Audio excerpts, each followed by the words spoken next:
Woojin stared at his empty wallet and felt his stomach twist with worry. The rent was due in 3 days, and he had barely enough money for instant noodles, let alone half of the apartment payment. His engineering textbooks lay scattered across his desk, but he could not focus on studying when the stress of money problems filled his head. He picked up his phone and opened the roommate app again. Most people wanted someone who could pay 3 months in advance. Others wanted references from previous landlords. Woojin had neither. His parents lived too far away in Busan to help, and his part-time job at the convenience store paid almost nothing. The apartment was small but clean. 2 bedrooms, 1 bathroom, and a kitchen that was barely big enough for 1 person. Still, it was close to Seoul National University, and Woojin had been lucky to find it. Now he might lose it if he could not find someone to share the costs. His phone buzzed. A new message appeared on the roommate app. "Hi, I saw your listing. I can pay first month and deposit today if the room is still available. My name is Nara, I am a student too." Woojin's eyes went wide. Someone who could pay immediately? He typed back quickly, trying not to sound too desperate. "Yes, the room is available. When can you come see it? Is now okay? I am nearby." Woojin looked around the apartment. Dishes sat in the sink and his clothes were scattered everywhere, but he needed the money too badly to wait. "Sure, I will send you the address." 20 minutes later, someone knocked on the door. Woojin opened it and saw a young woman about his age. She was shorter than him, with dark hair and pale skin that seemed to have a strange shimmer in the hallway light. She wore simple clothes, dark jeans and a gray sweater that looked expensive. "You are Woojin?" she asked. Her voice was soft and she spoke Korean with a slight accent he could not place. "Yes, come in." He stepped aside to let her enter. Nara walked into the apartment and looked around slowly. Her movements seemed careful, like she was afraid of bumping into something. She did not touch anything, just observed with dark eyes that seemed to take in every detail. "The room is this way," Woojin said, leading her down the short hallway. He opened the door to the empty bedroom. It was small, but had a good window that let in plenty of light. Nara stepped inside and stood in the center of the room for a long moment. "This is good," she said finally. "How much for the first month and deposit?" Woojin told her the amount, expecting her to ask for time to think about it. Instead, she reached into her bag and pulled out an envelope full of cash. "Here," she said, handing it to him. "I can move in today if that is okay." Woojin counted the money twice. It was all there, exactly the right amount. He felt a wave of relief wash over him. "Of course. Do you have questions about the apartment? About the rules?" Nara shook her head. "I am quiet. I study a lot. I will not bother you. What do you study?" Woojin asked, trying to make conversation. "Biology," she said, but she did not ask what he studied in return. Within an hour, Nara had moved in. She did not have much, just 2 small bags and what looked like a metal briefcase. Woojin offered to help, but she said she could manage alone. He watched from the kitchen as she carried her things into her room and closed the door. That was 3 months ago, and Woojin still knew almost nothing about his roommate. Nara kept her word about being quiet. Sometimes Woojin forgot she lived there at all. She never had friends over, never talked loudly on the phone, never even seemed to watch TV. The only sounds from her room were soft footsteps, usually late at night. But there were other things. Strange things. Nara never seemed to cook real food. When Woojin opened the refrigerator, he found bottles of thick purple liquid that smelled like metal. Sometimes there were small silver pills scattered on the counter. When he asked about them, Nara said they were vitamins, but they did not look like any vitamins Woojin had ever seen. The apartment's electronics acted weird when Nara was around. The microwave would beep for no reason. The TV would change channels by itself. Woojin's laptop would freeze up whenever Nara walked past his desk. He thought maybe the building had bad wiring, but the problems only happened when she was home. Then there was the way she moved. Nara was always very careful around him, like she was afraid of getting too close. If Woojin moved quickly, reaching for something or turning around fast, she would step back with wide eyes. Once he had dropped a plate and it crashed to the floor. Nara had jumped so hard she knocked over a chair. "Sorry," she had said, her face red with embarrassment. "Loud sounds make me nervous." "It is okay," Woojin had replied, but he wondered why a simple broken plate would scare someone so much. The weirdest thing was her schedule. Nara said she was a student, but Woojin never saw her leave for classes during normal school hours. Instead, she seemed most active between midnight and dawn. He would hear her moving around the apartment when he got up to use the bathroom at night. Soft footsteps in the hallway, the sound of the refrigerator opening, water running in the kitchen sink. One morning, Woojin had gotten up early to study and found wet footprints on the kitchen floor. They led from the front door to Nara's room, but he had not heard her come home. The door was always locked at night. He checked it himself before going to bed. Woojin started keeping a mental list of all the odd things. Nara never used the front door during the day. Her skin had that strange shimmer, especially in bright light. She ate only liquid food and metal pills. Electronics went crazy around her. She was afraid of sudden movements and loud noises. She was most active at night. Maybe she was just a very private person with unusual habits. International students sometimes had different customs. Woojin had read online that some cultures had special diets or different sleep schedules. But deep down, a small voice in his head whispered that something was not normal about Nara, something that went beyond cultural differences or strange study habits. Woojin pushed these thoughts away. Nara paid her rent on time, kept the apartment clean, and never caused any real problems. Whatever her secrets were, they were her business. He was just grateful to have a roommate who helped him afford his education. Still, late at night when he heard those soft footsteps in the hallway, Woojin could not help but wonder what his quiet roommate was really doing. Woojin rubbed his tired eyes and looked at the clock on his laptop screen. 2:30 in the morning. He had been studying for his advanced engineering exam for 6 hours straight, and his brain felt like it was full of cotton. The equations on his screen blurred together into meaningless symbols. He needed his thermodynamics textbook, but he had left it on the coffee table in the living room after dinner. Woojin sighed and pushed his chair back from his desk. A quick trip to grab the book, then maybe he could finally get some sleep. The apartment was dark and quiet as Woojin opened his bedroom door. Nara's room was at the other end of the short hallway, and no light came from under her door. She was probably asleep or maybe out doing whatever mysterious things she did during the night. Woojin walked softly toward the living room, not wanting to wake his roommate. The old wooden floors creaked under his feet despite his careful steps. He felt along the wall for the light switch but decided not to turn it on. The streetlight outside provided enough glow through the windows for him to see. He found his textbook exactly where he had left it and picked it up. As he turned to go back to his room, a shadow moved in his peripheral vision. Woojin froze. Someone was in the kitchen. His heart started beating faster. Had someone broken into the apartment? He squinted in the dim light, trying to make out the figure. It was too small to be a burglar. The shape was familiar. It was Nara. Woojin felt relief wash over him. His roommate was just getting a late-night snack or drink. Nothing to worry about. He was about to call out a quiet greeting when Nara started moving toward her bedroom. She walked straight toward the wall that separated the kitchen from her room. Woojin expected her to turn toward the hallway, but she did not. Instead, she kept walking in a straight line, right toward the solid wall, and then she disappeared into it. Woojin's textbook fell from his hands and hit the floor with a loud thump. He stared at the wall where Nara had been just a second ago. The kitchen was empty. The wall was solid and normal, covered with the same white paint as always. But Nara was gone. His mind raced, trying to make sense of what he had just seen. People could not walk through walls. It was impossible. The laws of physics did not work that way. Matter could not pass through matter without breaking atomic bonds, and humans definitely could not control molecular density. Woojin stood in the living room for 10 minutes, staring at the wall. Maybe he had hallucinated. He had been studying for hours without a break. Lack of sleep could cause people to see things that were not there. Stress could make the brain play tricks. Yes, that had to be it. He was tired and stressed about his exam. His eyes had played a trick on him in the dim light.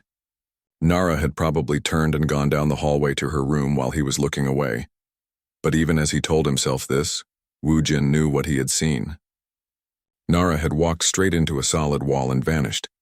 He picked up his textbook and went back to his room, but he could not focus on studying. Every time he looked at the equations, he saw Nara's silhouette passing through solid matter like it was made of air. The next morning, Woojin examined the wall between the kitchen and Nara's room. He knocked on it, pressed his hands against it, even pushed hard with his shoulder. It was completely solid. Normal drywall over wooden studs, just like every other wall in the apartment.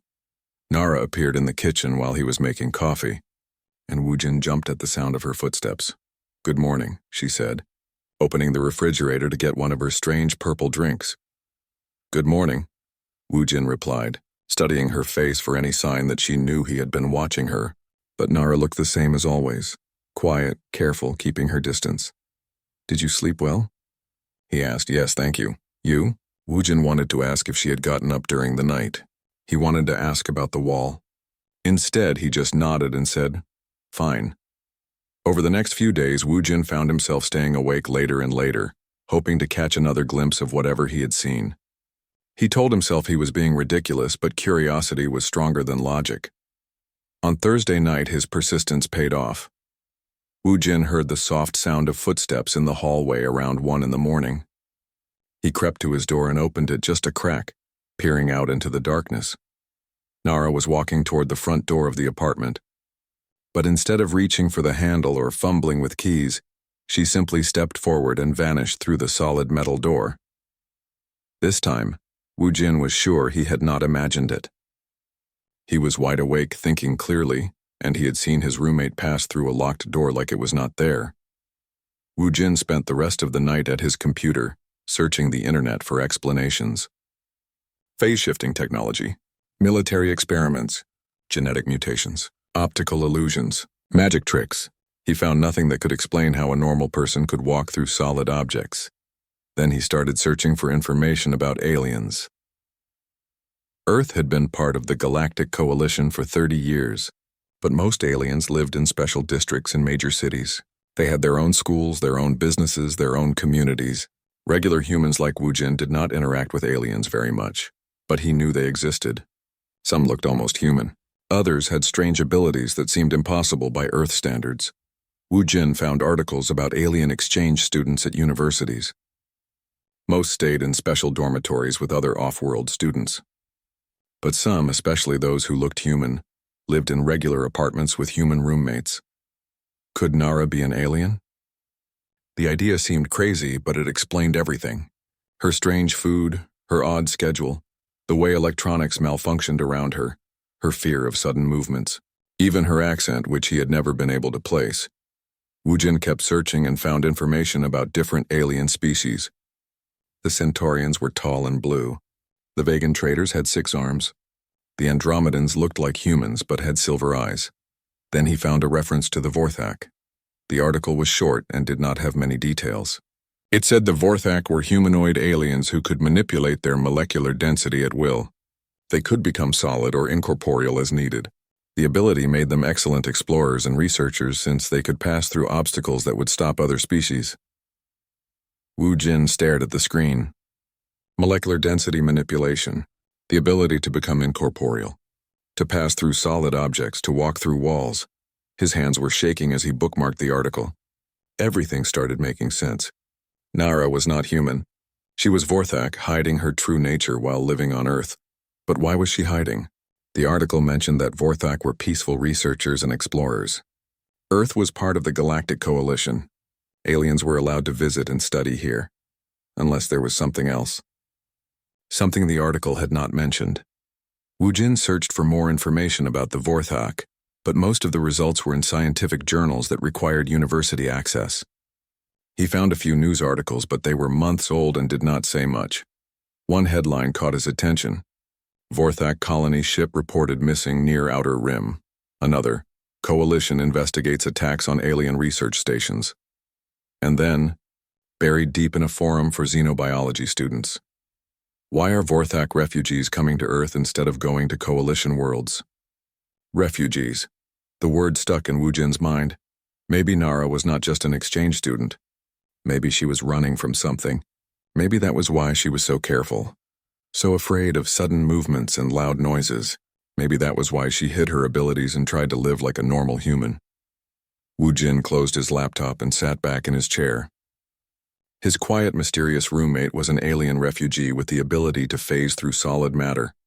She had been hiding in plain sight for 3 months, trusting him not to discover her secret. Now that he knew the truth, what was he supposed to do? For 2 weeks, Woojin carried his secret like a heavy stone in his chest. Every time Nara walked past him in the hallway, every time she said good morning in her soft voice, he wanted to tell her that he knew. But fear held him back. What if she ran away? What if she thought he would report her to the authorities? Wujin had no idea what the rules were about alien refugees living secretly among humans. He did not want to get Nara in trouble, but he also could not pretend everything was normal. The breaking point came on a Tuesday evening when Wujin was cooking dinner and the apartment's smoke alarm started beeping. It was not a real fire, just steam from his overboiled rice, but the loud, piercing sound filled the small apartment. Nara came running out of her room, her eyes wide with panic. But instead of heading for the front door like a normal person would, she backed against the living room wall and started to shimmer. Wujin watched in amazement as his roommate became translucent, her body flickering like a bad television signal. She was preparing to phase through the wall and escape. "Nara, wait!" Wujin shouted over the alarm. He grabbed a kitchen towel and waved it under the smoke detector until the beeping stopped. In the sudden silence, Nara solidified again. She stood against the wall, breathing hard, looking embarrassed and terrified. "I know," Wujin said quietly. "Know what?" But her voice shook and she could not meet his eyes. "I know you can walk through walls. I saw you do it, twice." Nara's face went completely white. For a moment, Wujin thought she might faint. Then her expression changed to something desperate and sad. "Please," she whispered. "Please do not tell anyone." "I won't," Wujin said quickly. "I promise. But I need to understand. Are you Vorthak?" The question hit her like a physical blow. Nara slid down the wall until she was sitting on the floor, her arms wrapped around her knees. "How did you find out about that?" she asked. Wujin sat down across from her, moving slowly so he would not scare her more. "I researched it online after I saw you phase through the front door.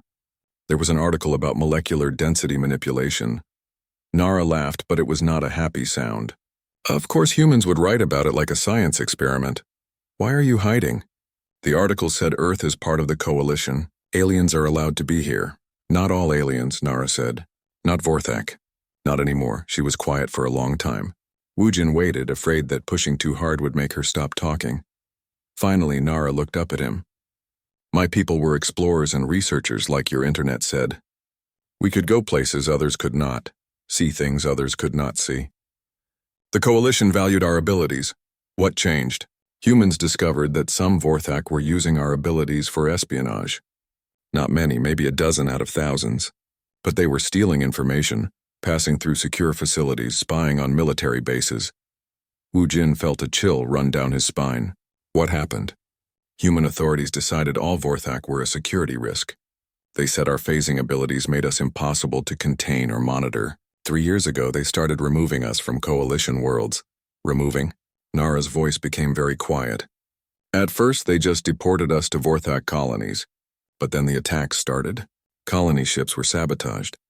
Research stations were bombed. Refugee camps were..." She stopped and wiped her eyes. "Who was attacking?" "Human military units. They called it threat elimination.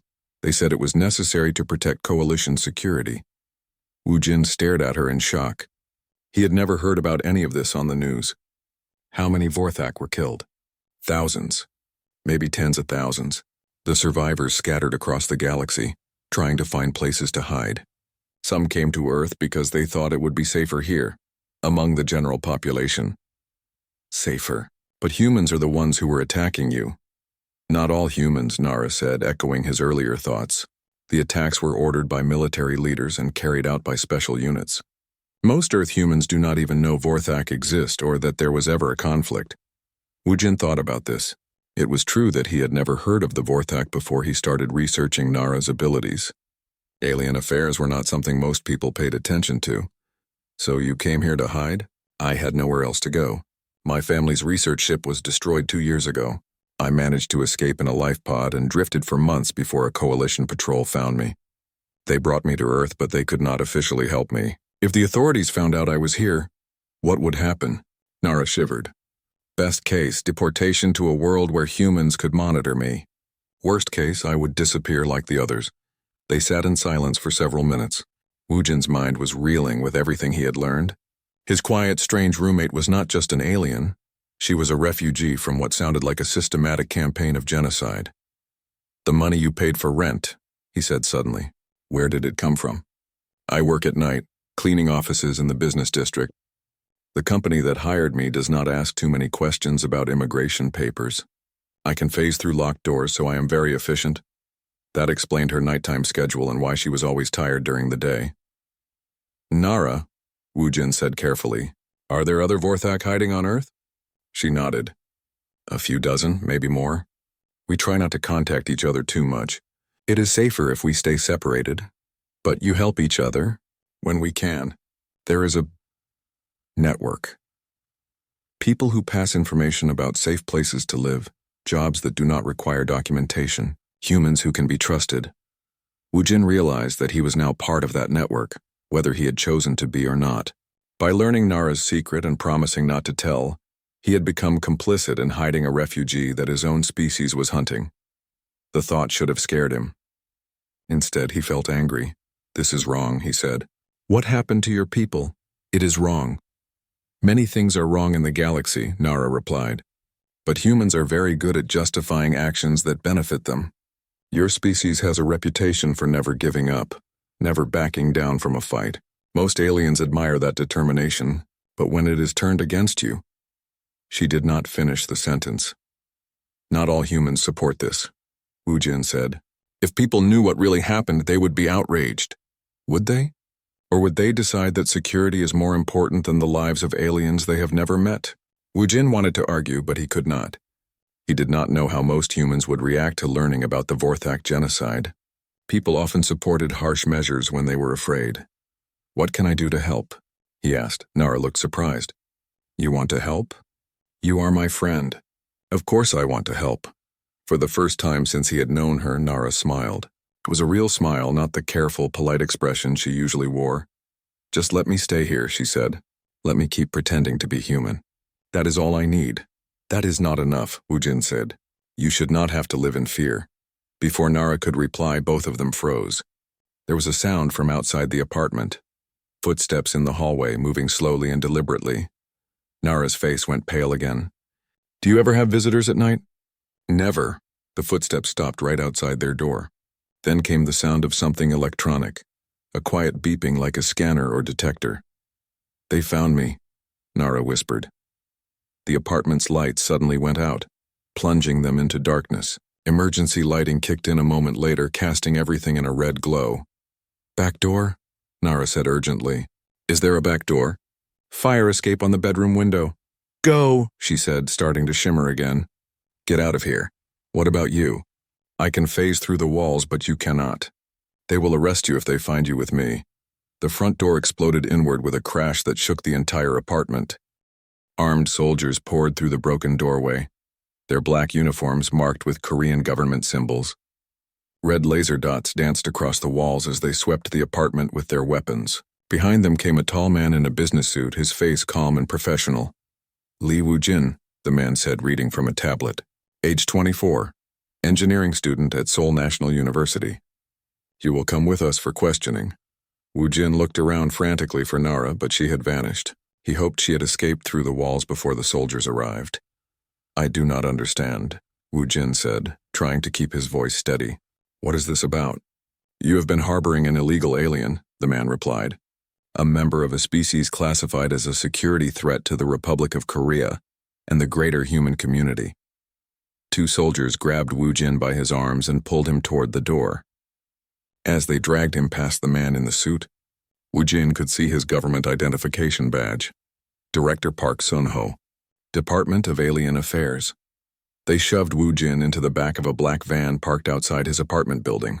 The windows were tinted so dark he could not see out, and there were no handles on the inside of the doors. The van started moving immediately. Woo-jin had never been arrested before. His hand shook as he tried to process what was happening.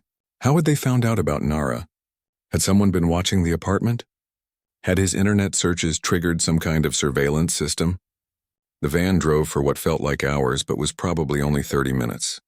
When it finally stopped, the soldiers pulled Woo-jin out and marched him into a gray concrete building with no windows. The hallways inside were bright and sterile, like a hospital or laboratory. They put him in a small room with a metal table and 2 chairs. The walls were bare white, and a single fluorescent light buzzed overhead. Wu Jin sat alone for a long time, trying not to panic. Finally, Director Park entered the room carrying a file folder and a cup of coffee. He sat across from Wu Jin and opened the folder, revealing photographs and documents. "Your roommate's real name is Nara Velthak," Park said, showing Wu Jin a photo that looked like it was taken with a telephoto lens. It showed Nara walking near the university, but her skin had a metallic shimmer that made her look obviously alien. "I do not know what you are talking about," Wu Jin lied. Park smiled coldly. "We have been monitoring alien infiltrators for 3 years, Mr. Lee. We know about the Vorthak network. We know about the safe houses, the fake identities, the humans who help them hide." He pulled out another photograph, this one showing Wu Jin and Nara at the apartment building entrance, then another of them buying groceries together. Then dozens more, documenting months of surveillance. "We have been watching your apartment since Nara moved in," Park continued. "We know she works as a night cleaner. We know about her phasing abilities. We know you discovered her true nature 2 weeks ago." Wu Jin's heart sank. They had been watching everything. "The question," Park said, leaning forward, "is whether you were helping her before you knew she was alien, or if you have been working with the Vorthak network all along." "I was not working with anyone," Wu Jin said. "I needed a roommate to help pay rent. That is all. But you did not report her when you discovered what she was." Wu Jin struggled to find words that would not make things worse. "I did not know I was supposed to report anything." Park laughed. "Mr. Lee, the Vorthak are classified as enemy infiltrators. Any human who knowingly aids them is guilty of treason." "Treason?" "But Earth is part of the Coalition. We are supposed to be allies with alien species. The Coalition ended our alliance with the Vorthak 3 years ago, when we discovered their espionage activities," Park said. "Since then, they have been designated as hostile entities. Any Vorthak found on Earth or Coalition worlds is to be detained for security processing." "Security processing?" Park's expression did not change, but something cold flickered in his eyes. "The Vorthak ability to phase through solid matter makes them impossible to contain using conventional means. Standard detention facilities cannot hold them. Therefore, more permanent solutions are required." The meaning hit Wu Jin like a physical blow. They were not just deporting Vorthak refugees. They were killing them. "You are talking about murder," he said. "I am talking about protecting human civilization from an existential threat," Park replied. "The Vorthak can walk through walls, Mr. Lee. They can infiltrate any facility, steal any secret, assassinate any target. A single Vorthak operative could destabilize entire governments. But Nara is not a spy. She is just trying to survive." "How do you know?" "Did she tell you about her background? About her training? About her mission here on Earth?"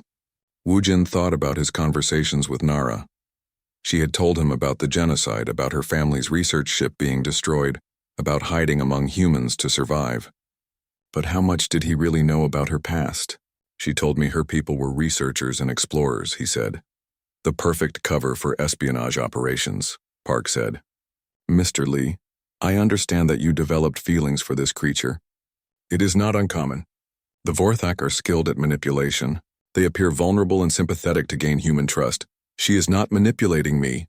"Are you certain?" "How do you explain her ability to pay 3 months' rent in cash when she had no job? How do you explain the sophisticated surveillance equipment we found in her room?" Wu Jin stared at him. "What equipment?" Park pulled out photographs of electronic devices that Wu Jin had never seen before. Small black boxes with blinking lights, thin cables, compact antennas. "We found these hidden in her closet. Advanced communication and scanning equipment, probably used to contact other Vorthak operatives and monitor human activities." "That is impossible." "I would have noticed something like that." "Would you? How often did you go into her room? How carefully did you search her belongings?" The questions hit home. Wu Jin had respected Nara's privacy. He had never gone through her things or even entered her room without permission. She could have been hiding anything in there, but the surveillance equipment could have been planted by Park's people. How would Wu Jin know the difference? "I want to see these devices," he said. "That is not possible. They have been sent to our technical analysis division." Of course they had. Park closed the folder and leaned back in his chair. "Mr. Lee, I am going to be honest with you. The evidence suggests that you were an unwitting accomplice rather than a deliberate collaborator. Your internet search history shows genuine surprise and confusion when you discovered your roommate's true nature. Your behavior patterns indicate that you were not receiving instructions or payments from Vorthak handlers. Because I was not working for anyone, I believe you, which is why I am prepared to offer you a deal. Wu Jin waited, dreading what came next.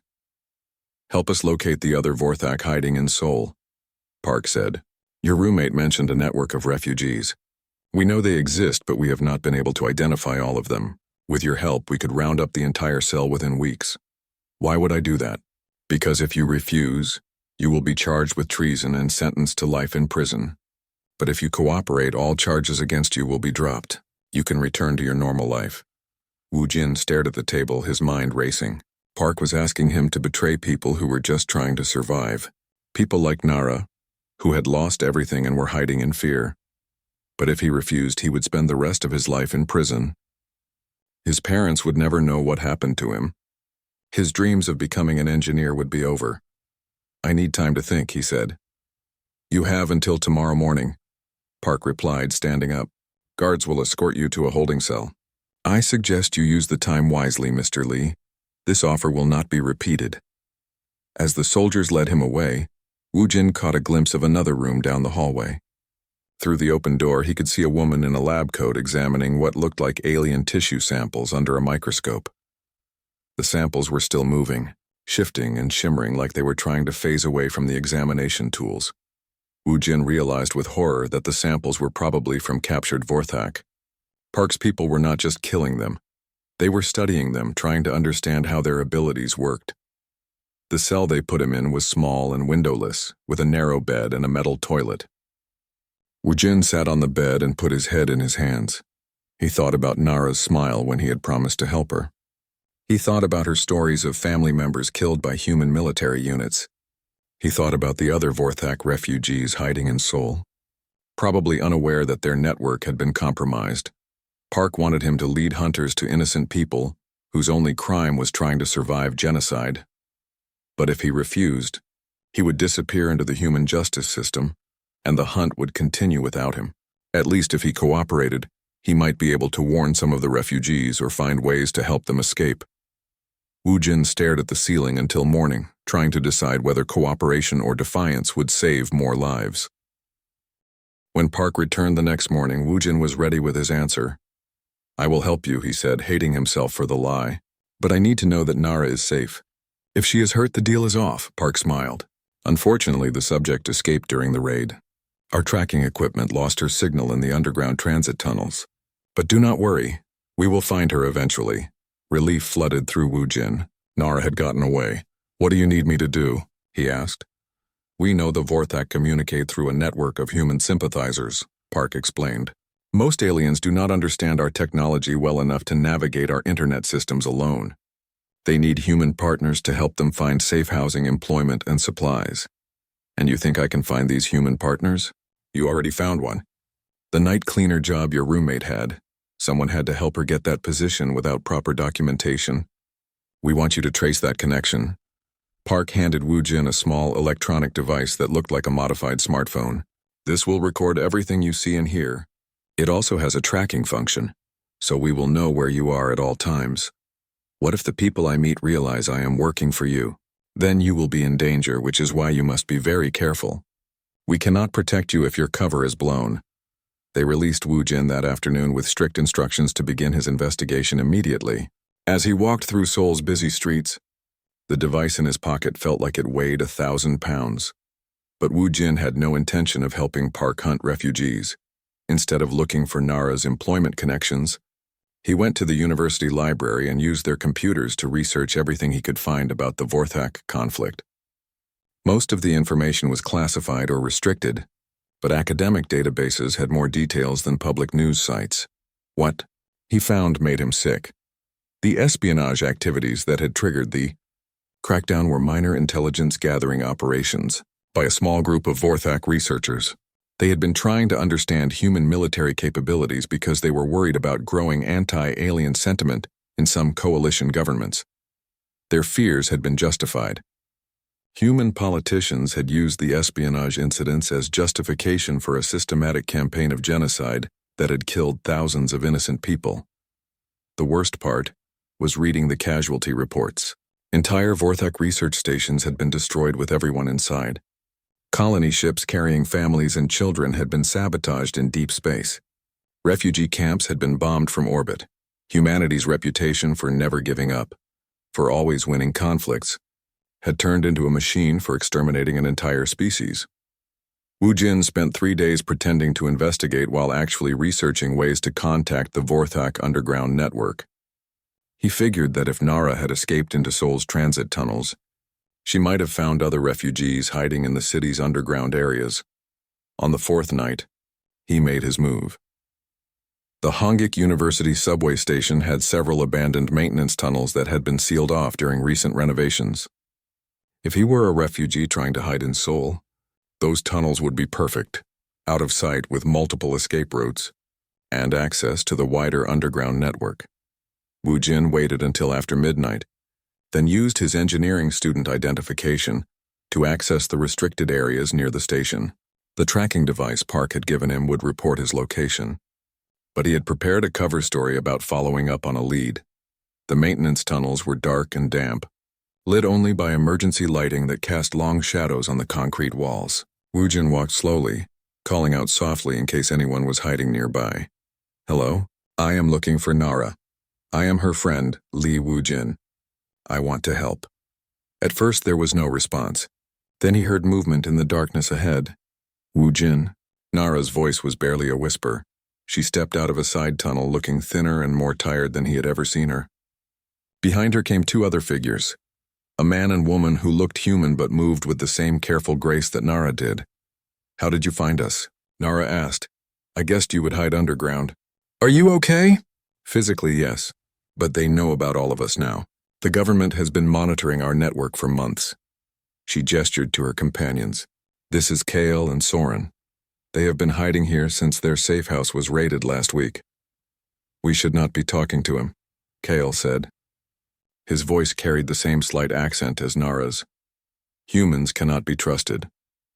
"Wu Jin is different," Nara said, but her eyes were uncertain. "They released me," Wu Jin admitted. "Park wants me to help them track down other refugees." All 3 Vorthak stepped back and Wu Jin could see them starting to shimmer as they prepared to phase away. "Wait," he said quickly. "I am not helping them. I came here to warn you." "Prove it," Soren said. She was older than the others, with gray streaks in her dark hair. "If you are really trying to help us, what are you willing to sacrifice?" Wu Jin pulled out Park's tracking device and threw it on the ground. Then he stomped on it repeatedly until the screen cracked and the lights went out. "They will know I destroyed it," he said. "They will arrest me again, probably for a lot longer this time. But I could not let them use me to hunt you." The 3 refugees exchanged glances. Finally, Nara stepped forward and put her hand on Wu Jin's shoulder. "Thank you," she said. "But destroying the tracker is not enough. They will flood these tunnels with soldiers now that they know you found us. Then we need to get you somewhere safe." "There is nowhere safe," Kale said bitterly. "Not on this world. Your species will keep hunting us until we are all dead." "Not all humans support this," Wu Jin said. "There have to be others who would help if they knew the truth." "How many?" Soren asked. "Dozens, hundreds. Your government has the support of millions of people who believe we are dangerous infiltrators." Wu Jin had no answer for that. She was probably right. "But we have to try," he said. "If people knew what really happened to your people, if they understood that this is genocide, they would find ways to justify it," Kale said. "Humans are very good at that. Some would," Wu Jin admitted, "but others would not. My roommate trusted me enough to reveal her secret." "That has to mean something." Nara smiled sadly. "It means you are a good person, Wu Jin. But one good person cannot change an entire species." Before Wu Jin could reply, they heard the sound of boots in the tunnels behind them. "Lots of boots moving fast. They found us," Soren said. "This way," Nara said, leading them deeper into the tunnel system. As they ran through the underground maze, Wu Jin's mind raced. The Vorthak were right that he could not single-handedly change human attitudes toward aliens. But maybe he did not need to change everyone's mind. Maybe he just needed to change enough minds to make a difference. "Do you have any evidence?" he asked as they paused at a junction of 3 tunnels. "Documentation of the attacks on your people? Records of what really happened?" "Some," Soren said. "Why?" "Because humans might ignore alien testimony, but they trust human sources. If I could get proof of the genocide to human journalists and activists, you would be arrested for treason, Nara said. Maybe, but the information would already be public. People would ask questions. Some would demand investigations. And then what? Kale asked. Even if some humans decide they disagree with their government's actions, how does that help us? We will still be hunted. It buys time, Wu Jin said. Public pressure might force the government to slow down the hunting operations. Maybe create official refugee programs instead of just killing everyone they find. The sound of boots was getting closer. We cannot stay here arguing, Soren said. Give me your communication device. Wu Jin handed her his smartphone. Soren connected it to a small device from her pocket and began transferring files. These are coalition records of the attacks on Vorthak settlements, she said. Government communications authorizing the operations. Casualty reports. Even some video footage from survivors. The file transfer finished just as soldiers appeared at the far end of the tunnel, their weapon lights cutting through the darkness. Go, Nara said to Wu Jin. Upload those files to every news site and social media platform you can find. Make sure the world knows what your government has been doing. What about you? We will find another way out. We always do. The three Vorthak began to shimmer and fade as they prepared to phase through the tunnel walls. Wait, Wu Jin said. If this works, if public pressure stops the hunting operations, how will I find you? Nara paused in her fading. If humans prove they can choose compassion over fear, we will find you. Then they were gone, vanishing through the concrete like ghosts. Wu Jin ran in the opposite direction, away from the approaching soldiers. He had a head start, and he knew the tunnel system better than they did from studying maintenance maps at the university.